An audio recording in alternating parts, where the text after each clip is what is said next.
তো চন্দ্রমল্লিকার গাছ, এই যে পুরানা গাছ যদি রাখেন, এই গাছে কিন্তু কোনো ফুল পাওয়া যাবে না এরকম আশা করার মতো। তার ফুল আসার সময় বেশিরভাগ ডাল এই যে মরে যায়, এগুলা ডাল মরে যায় বেশিরভাগ। তো তাই আমি এই গাছগুলা নতুন করে আবার কীভাবে বসাই সেটা আপনাদেরকে দেখাচ্ছি। তো আমি যে নিয়ে নিছি বালু, যে বালু দিয়ে ঘর বানানো হয়, ঘরের কাম করা হয়, সেই বালুটাই। তো এই বালু যেভাবে নিয়ে চেপে চেপে দিচ্ছি এইভাবে। তো এখানে কিন্তু আমি কোনো সারটার ইউজ করি নাই, জাস্ট খালি বালু, একদম ধান কসকসা বালু। এই যে চন্দ্রমল্লিকার গাছটা দেখছেন, এই ডোগা আমি কেটে নেব, এভাবে কেটে নেব, নিয়ে এই যে পাতাগুলো ছাড়িয়ে দেবো।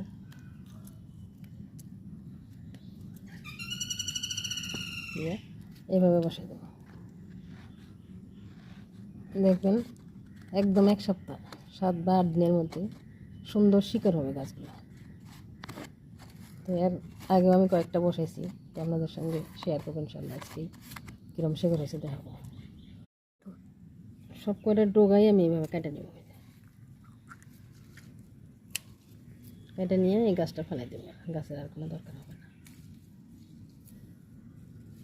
যে বছর আমি এইভাবে বানাইছিলাম, আর ওই গাছ থেকে আপনি প্রচুর ফুল পাবেন, এই গাছ থেকে কিন্তু পাবেন না। তাই পুরোনো গাছ কেউ রাখবেন না, এভাবে ডোকাগুলো কেটে নিয়ে গাছ তৈরি করবেন। এগুলো লাগালে কিন্তু আর অত সুন্দর হবে না। যে আমি গতবার এগুলাও মানে লাগাইছিলাম। তো বহুতেই বলে যে গাছের কাটিং থেকে গাছ সৃষ্টি করতে বা তৈরি করতেই লাগে রুট হরমোন লাগে। তো সব গাছেই লাগে না, এটা কিন্তু লাগবে না, দিলেও হয় না দিলেও হয়।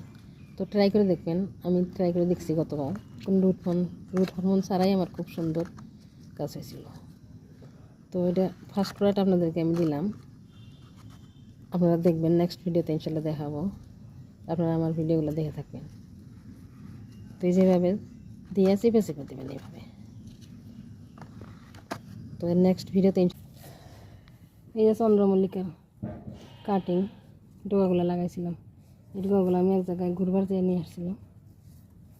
তো দেখাই আপনাদেরকে কীভাবে এগুলো শিকড় হয়েছে, খালি বালুর মধ্যে লাগাইছি। দেখাই একটা,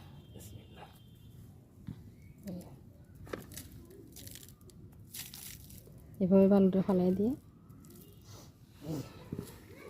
মাটির মধ্যে দিয়ে দিলে, এখন ছোটো একটা গ্লাসে দিলাম, তো 2 মাস পরে আবার এগুলো লাগাই দেবো একবার টপের মধ্যে। কিছুদিন পরেই